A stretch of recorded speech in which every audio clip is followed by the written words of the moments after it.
We are all aware of the statement that Mr. George Soros made the other day about India being a democracy and the elected Prime Minister, Mr. Modi, not being a Democrat. While we don't know what his intentions were behind it, it surely has created a very large storm in the country. Journalists even asked this question to our Honorable External Affairs Minister, Mr. Jaishankar, and he also pointed out that Mr. Soros is old, rich, and opinionated and dangerous.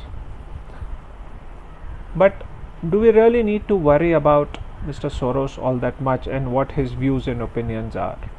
Do we really need to give him that much attention? Is he worthy of it today? Let's explore this further in this video.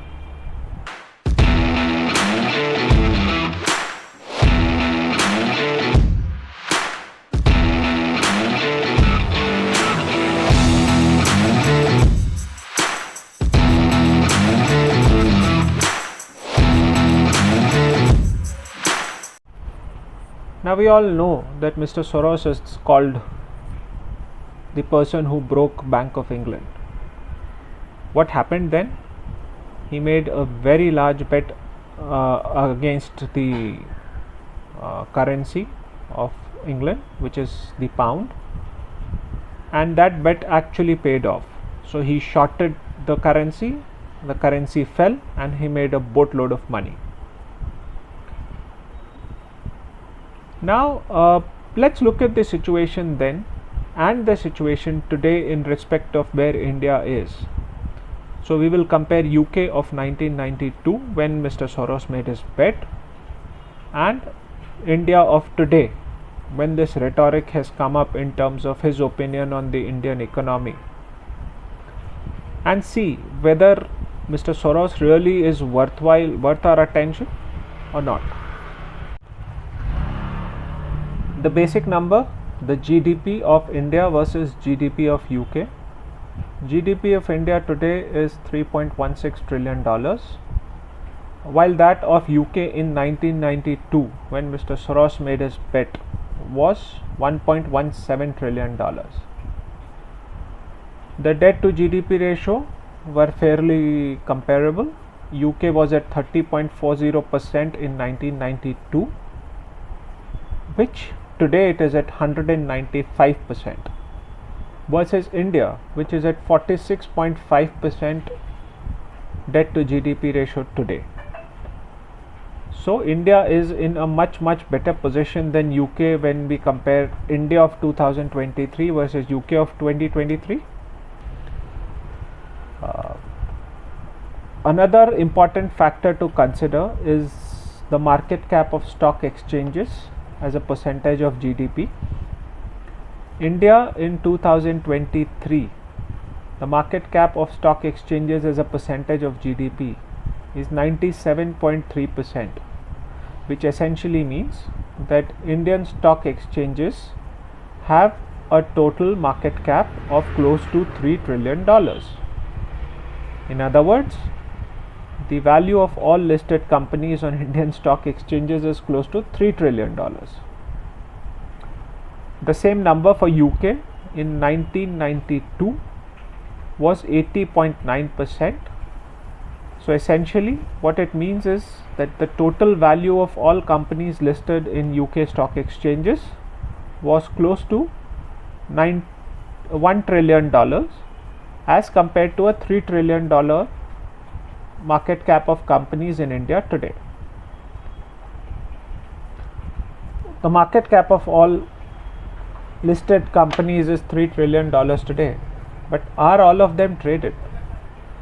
So the total stocks traded as a percentage of GDP in India in 2021 is 72.9%, which essentially means the annual value of stock traded in India is $2.3 trillion.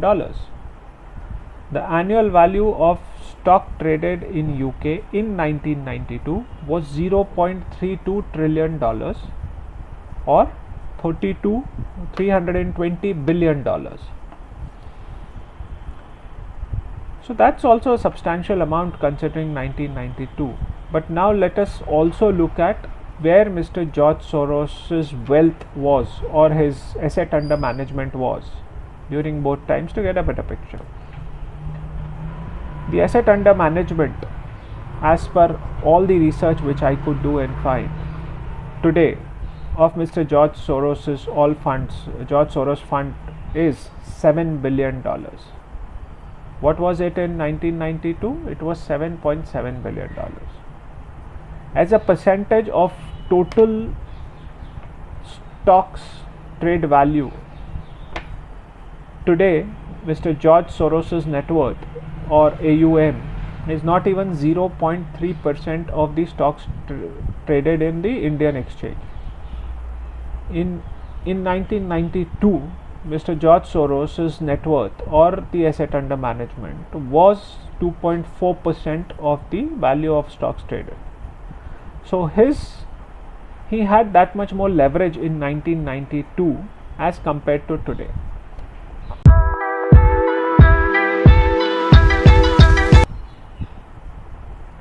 The way I see this is, Mr.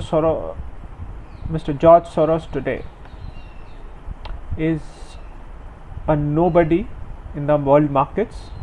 He is living on his past laurels. When the world has grown 10 times and 20 times from 1992 level, he is still at the same levels. Now you might argue he has donated a lot of his wealth, then so has Warren Buffett, and his net worth is still $110 billion. So has Narayan Murthy, so has Nandan Nilekani. So even though Mr. Soros is a very small player, there are other factors within the Indian system which will help us which make him even more redundant. Something like short selling is banned in the Indian stock exchanges.